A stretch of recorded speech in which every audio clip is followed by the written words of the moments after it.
journalistes, je vous remercie vraiment pour cette présence massive qui prouve que le sujet intéresse tout le monde. Mais moi, je ne fais pas partie des hommes politiques alimentaires qui ont un Dieu. Moi, j'ai un nawlé. Je suis un allié du président Macky Sall. Vous avez vu ça? Nous avons battu campagne pour notre champion qui a bien gagné. Mais malheureusement, tout le monde n'est pas El Hadji Diouf dans ce pays. C'est pourquoi je ne suis pas compris. On dit, ouais, mais quel andal man deug rek ku fen nak man ngay fen comme fenkat bu mag bobu duma tur turam. J'ai pas d'ennemi dans ce pays, mais je ne laisserai personne tromper le pays. Par contre, je donnerai toujours ma position d'homme libre et indépendant. J'ai choisi une profession, et comme l'appelait Falilou Diop, qui est la république la plus démocratique dans le monde, c'est la profession d'avocat. Je n'irai jamais à la retraite. On ne me note pas, on ne m'affecte pas. Est-ce que je dois avoir peur de qui que ce soit? Je demeure fidèle compagnon du président Macky Sall, le grand chef de la grande coalition Benno Bokk Yakaar, notre candidat qui a écrasé les autres, même s'il conteste sa brillante victoire en 2019. Mais je n'accepterai pas que des éléments dangereux, comme l'a dit Macky Sall d'ailleurs, vous avez vu le film, viennent alimenter un débat tout aussi dangereux pour notre République. C'est pourquoi j'ai convoqué l'excellent candidat Macky Sall, le clairvoyant Macky Sall, le lucide de Macky Sall, qui a craché ses vérités devant des milliers de Sénégalais à la place de l'Obélisque avec le M23. Nous y étions ensemble avec Feu Ahmad Dassokho, Feu Ousmane Tanor Dieng, avec Moustapha Niasse, avec Y'en a marre, avec Abdou Aziz Diop, Abdou Aziz Tall, tant d'autres. Et Feu, laissa le regretter Mamadou Diop de Mbour pour combattre le troisième mandat. Mais il y a des esprits bornés dans ce pays. Il y a des idiots aussi dans ce pays. Des gens qui osent créer les conditions du chaos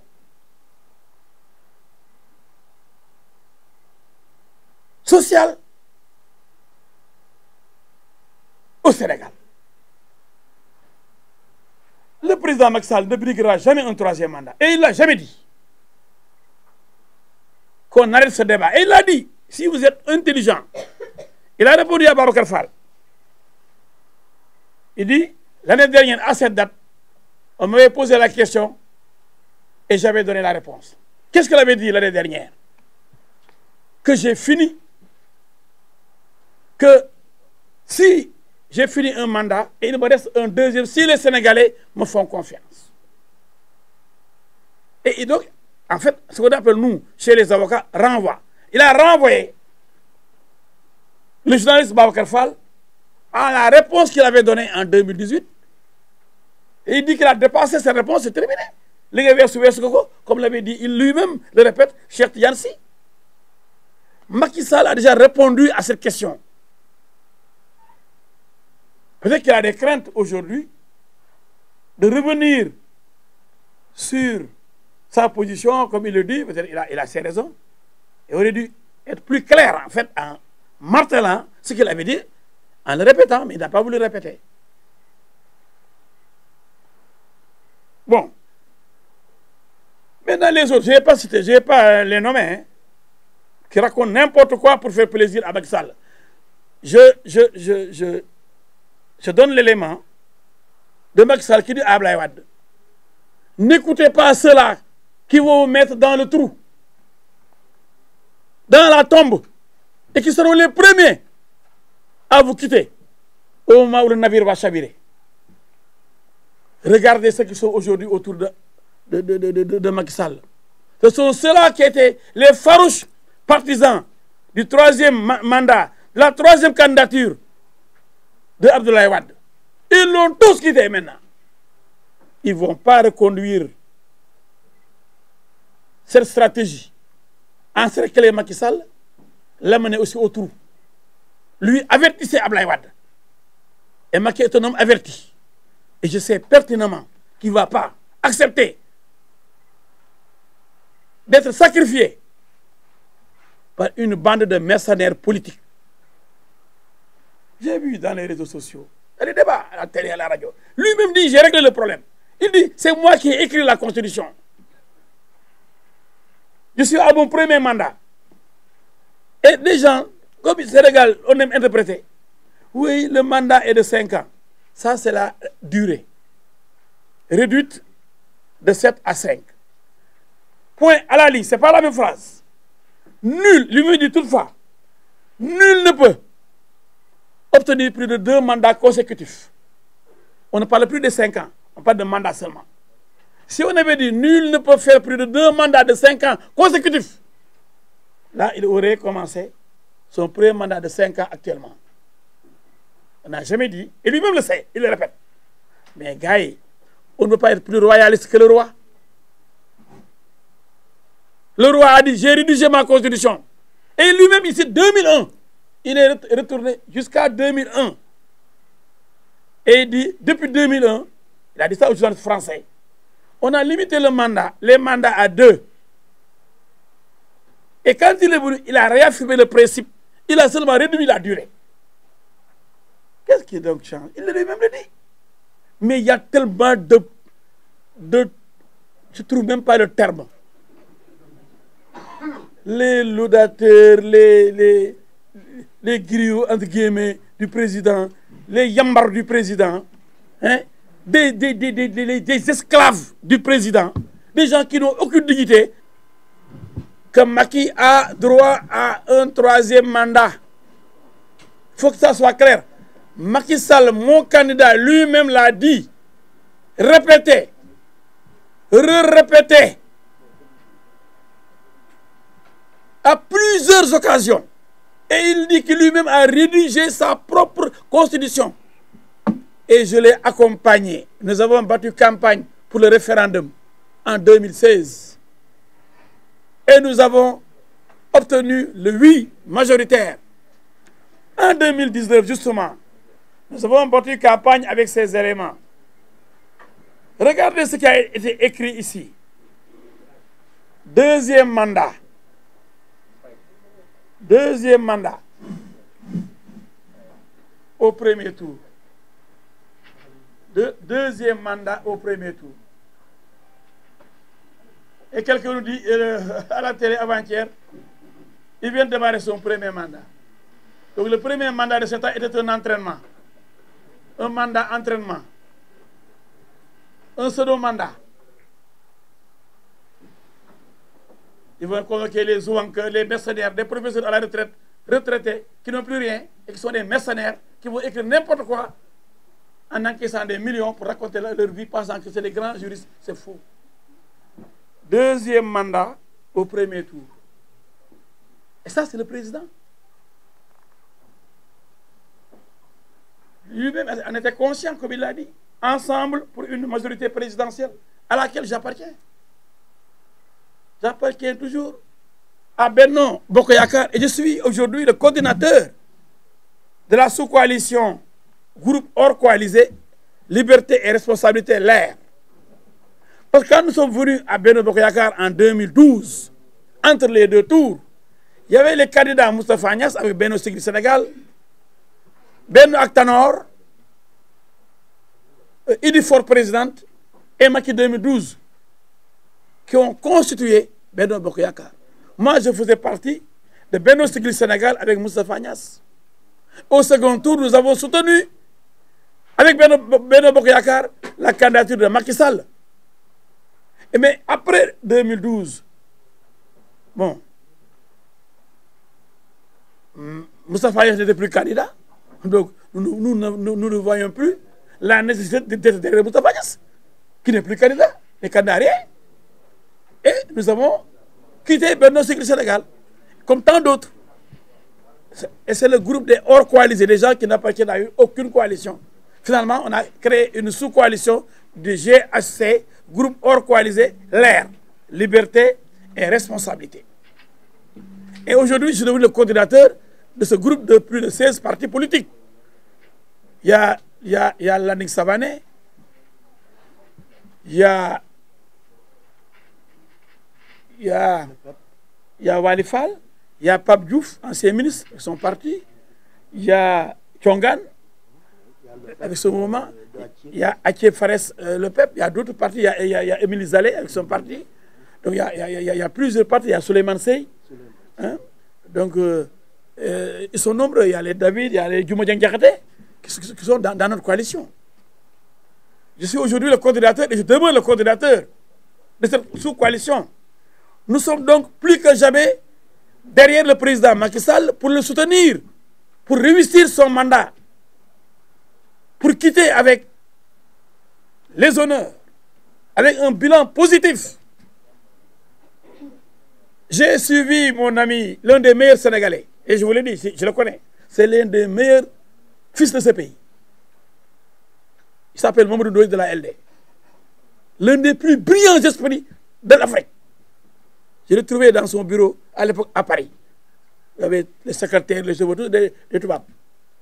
Il dirigeait tout ce qui est éducation dans le monde. C'est une lumière. Je l'adore. Même si je ne suis plus, même si on n'appartient plus à la même formation politique. Qu'est-ce qu'il a dit? Que les alliés de Macky Sall sont devenus des sourds. Il faut qu'ils le refusent. Nous devons être des naoulés. Personne n'aime plus Macky Sall que El Hadji Diouf. Mais qui aime bien, châtie bien. châtie bien. Mais ici, quand on aime, on caresse. C'est pourquoi je ne suis pas compris dans les réseaux sociaux. Les idiots et les ignares disent « Oh, qui gëmul dara xaalis la gëm ». Xaalis kan? Parce que vous êtes des idiots que vous le dites. Mais vous avez un chef. Vous êtes ensemble, il y a le boc. Donc, vous êtes payé pour m'insulter, ce n'est pas mon problème. Moi, j'avance. International, avocat, je suis. Ancien ministre, je suis. Député, 10 ans, je suis. Leader de parti, je suis. Attendez d'être à mon niveau pour m'insulter.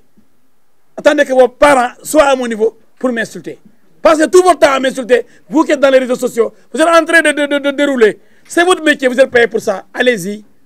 Au lieu d'être des hommes valables, d'être des gouvernants dans votre pays, des hommes qui décident, contentez-vous des injures et des insultes. C'est votre métier. Quel métier? C'est pourquoi je disais que quand on est avec le président, quand on l'aime, on doit aussi avoir le courage de donner ses opinions. Même le président lui-même a réglé le problème. Le président Macky Sall a dit qu'il ne peut plus briguer notre mandat.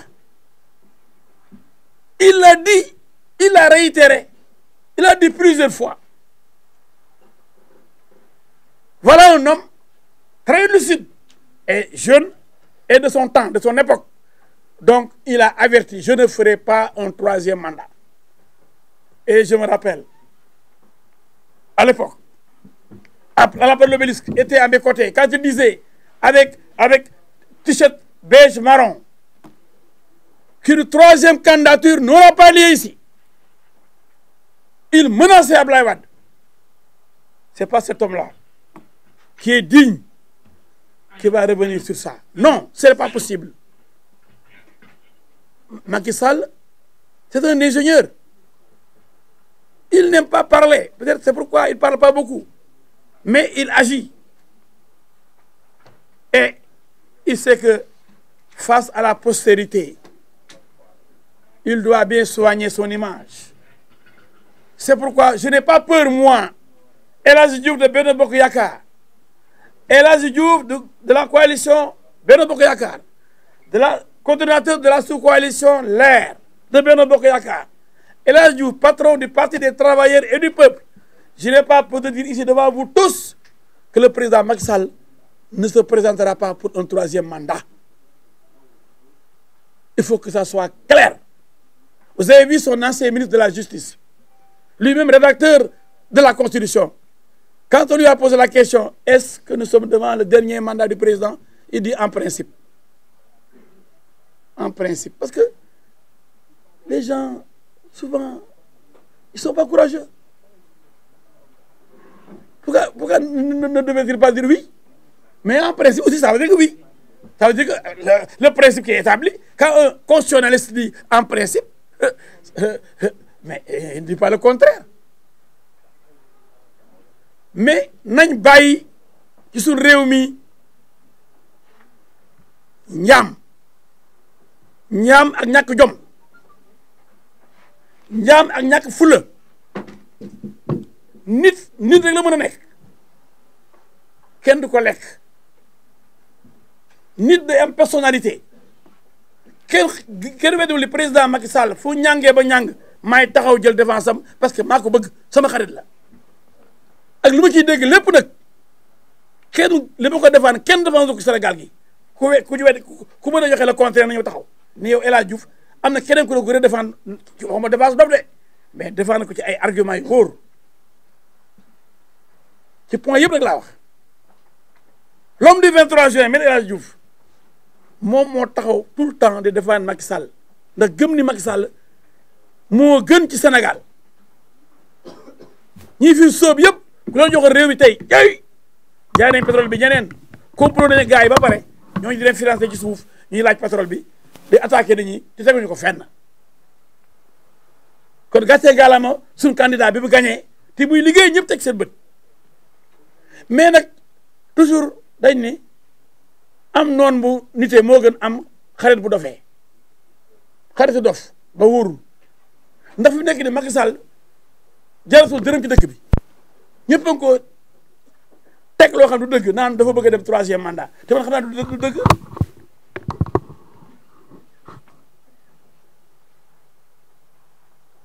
parce que Macky Sall moo ñu jox cap bi ñu nekkee ci campagne bi Zal ak Lamane professeur Lamane ak ka dëkk Louga bu ñëwee Zal ni maxana yi ci ak stade campagne maxana yi lu ñu ci def 2e mandat au premier tour boo ñu ko 2e mandat maxana yi xam nga lii Macky Sall du cuune Macky Sall deful ba sacrifier li mu liggéey yëpp Sénégal li mu baaxee fi mu yóbbu Sénégal léegi ci croissance économique ci infrastructure ci ay lycée ay université ay dispensaires ay hôpitaux c'est vrai que àll bi des na lu bëri daa ci expliquer après mais liggéey na quand même mais bu bàyyee comme ni nga ko waxoon Ablaye Wade ay naafeq ay opportuniste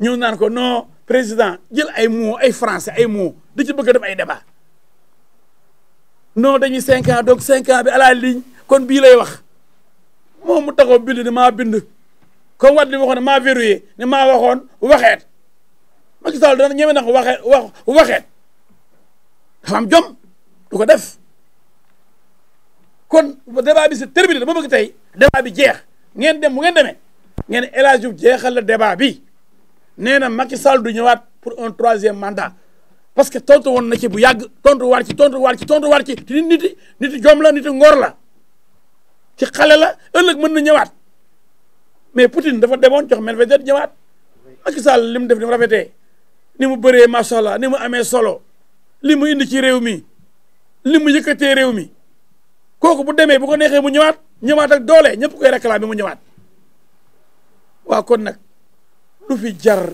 kër gi ñi nga xam ne ñoom magay nañ bàyyi affaire yu yambar nañ gëm yàlla même Macky bu fi nekkul li ñu doon dundee ba Macky ñëw mën nañ ko di ko dundee mais xalaat ne Macky bu demee rek ñu dee seen ceeb du tooyati tax ñu mel ni ñu jëfur buñ jëfuree dañ leen xaxar ci bedd yi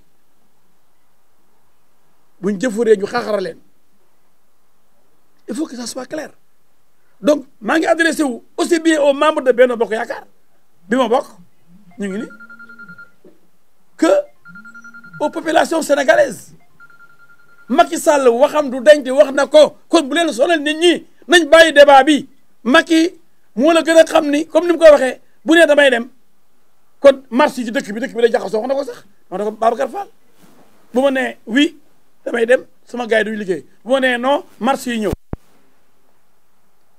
est-ce que moom bëgg na dëkk bi tàkk Macky bëgg na réewam moo tax mu ne woon Abdoulaye Wade demal amoo droit def 3e mandat ba mu ko dëgëree boobu dem Abdoulaye Wade lan la ci jëlee gàccee la ci jëlee bul dem nga dem tere mu të bàyyi ko mu ne mam demee lu mu ci am doo ci am ndam ndax lépp loo def loo xam ne tegoo ko ci yoon tegoo ko ci ngor doo ci am ndam nit day gore nit day am jom te président Macky Sall xam naa ne am na jom ti gore na bi mu génnee ci démissionné ab PDS dafa créé dekkal ngor wane dooleem kooku gëwuma ni dina ñëw di ñàkkal boppam fayda ëllëg du ko def kon li ma leen mën a wax mooy ci sama xam-xam ci ni ma xamee Macky Sall bu sama xarit ma bëgg ko lool yéene ko jàmm ëllëg bu fi jógee bu ko neexee mu ñëwaat dem ak succès bu rëy a rëy ndam lu rëy gëwuma ni Macky ñi ko wër mën nañ ko dugal ci kàmb googu comme ni mu ko waxoon Abdoulaye Wade ñii lay wax ne defal 3e mandat dañ leen dugal ci kàmb gi ci trou bi te ñoo njëkk a daw ëllëg kon sa xarit may wax ak yow di xam ne yow doo def loolu ñàkkuloo fayda am nga fula am nga fayda ñii la wër di wax xam daa sax nawloo woo leen jëpp nga leen ndax dof ci dana wër buur di wax buur di ko xool rek ndeysaan ni ci dof la ba leen ko mu wax waaye nag Sénégal la bëri dof yi solo costume karawaat bassin wu fekk dof la ñu kopp rek ne seen bopp yi kopp ak wut xaalis rek kopp ak wut xaalis